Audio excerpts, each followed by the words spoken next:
In this video, I'll show you how to set up multiple languages in Google Ads so your campaigns can reach users who search or browse in different languages.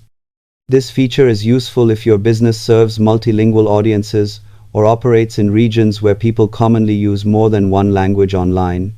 Start by opening your Google Ads account and clicking Campaigns from the left menu, then choose the campaign you want to update. Hover over the campaign and click the gear icon to open its settings.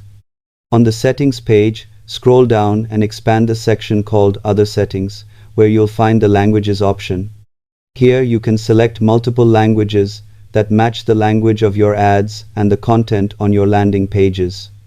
Google typically determines language targeting based on a user's Google interface or recent search language, so choosing relevant languages can help your ads appear to the right audience. After selecting the languages you want, simply click Save to apply the changes. Monitor your campaign metrics afterward and refine the language list if needed for better performance. Subscribe for more easy and practical Google Ads tutorials.